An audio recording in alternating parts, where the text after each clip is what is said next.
Assalamualaikum warahmatullahi wabarakatuh. Tabikun. Perkenalkan, nama saya Aisyah Dia Septania dengan NPM 2012011083 dari kelas Pak Agung Budi Prasetyo SHMH.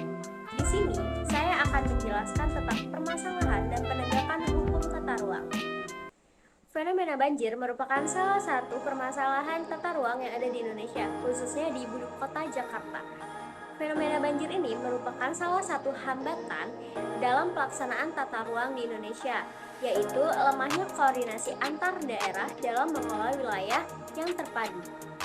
Hukum penataan ruang merupakan bagian dari hukum administrasi yang mengatur kebijakan penataan ruang melalui perencanaan ruang, pemanfaatan ruang, hingga pada pengendalian pemanfaatan ruang yang terdiri dari sudut sosial, ekonomi, budaya yang menciptakan syarat-syarat yang menguntungkan bagi perkembangan hidup masyarakat pada wilayah tersebut.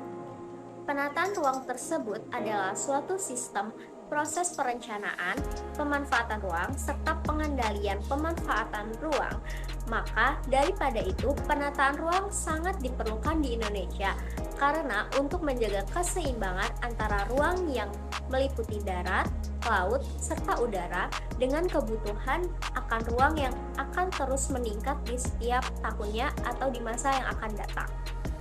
Permasalahan dari tata ruang yaitu pemanfaatan dan pengendalian ruang yang belum efektif. Hal ini dapat dilihat dari perencanaan di setiap daerahnya yang mengakibatkan proses penataan ruang selanjutnya seperti pemanfaatan dan pengendalian tidak dapat berjalan dengan baik karena rencana zonasi dan rencana detail tata ruangnya masih dalam proses perencanaan.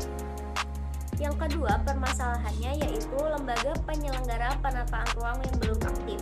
Permasalahan sumber daya manusia yaitu menjadi salah satu hambatan dalam penataan ruang di Indonesia, baik pada tingkat daerah maupun tingkat nasional.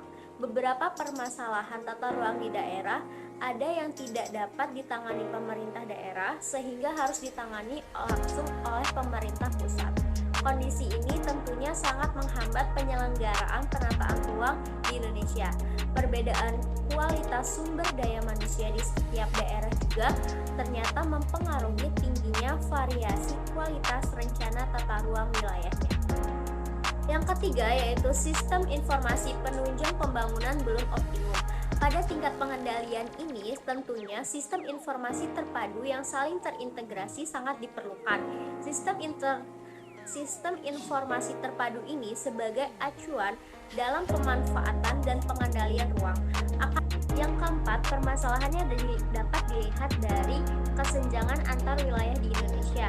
Hal ini dapat dilihat bahwa pembangunan infrastruktur yang maju hanya berpusat pada Pulau Sumatera, Pulau Jawa, serta Pulau Bali. Kondisi ini tentunya menjadi salah satu penyebab tingginya kesenjangan antar wilayah di Indonesia, wilayah barat dan wilayah timur. Kesenjangan wilayah di Indonesia ini juga terjadi antar daerah perdesaan dan perkotaan. Dan yang terakhir, yang kelima, potensi konflik pemanfaatan ruang menjadi permasalahan tata ruang juga di Indonesia. Pemanfaatan ruang di beberapa daerah di Indonesia tentunya masih mengalami hambatan karena batas kawasan yang belum jelas. Contohnya, konflik pemanfaatan kawasan hutan dan permukiman. Di beberapa daerah di Indonesia tentunya memiliki konflik pemanfaatan ruang yang belum terselesaikan dengan baik. Contohnya yaitu di ibu kota negara Indonesia yaitu di Jakarta. Dapat dilihat bahwa banyaknya pemukiman kumuh yang ada di sana itu juga menjadi salah satu masalah pemanfaatan ruang. Penegakan hukum penataan ruang di Indonesia dapat dilihat melalui Undang-Undang Nomor 26 Tahun 2007 yang menyatakan bahwa setiap orang wajib mentaati tata ruang yang telah ditetapkan. Apabila orang tersebut tidak mentaati tata ruang, maka orang tersebut dapat dikenakan sebuah sanksi. Sanksi ini dapat berupa sanksi administratif, sanksi pidana, serta sanksi perdata.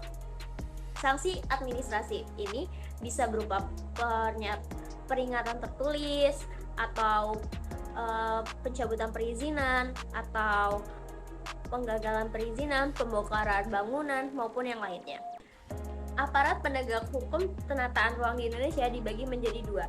Yang pertama yaitu pejabat penyidik kepolisian negara Republik Indonesia, serta yang kedua pegawai negeri sipil tertentu yang berkecimpung di bidang penataan ruang. Sekian presentasi dari saya. Apabila ada salah saya mohon maaf. Saya akhiri, wabillahi taufiq wal hidayah. Wassalamualaikum warahmatullahi wabarakatuh. Bye bye.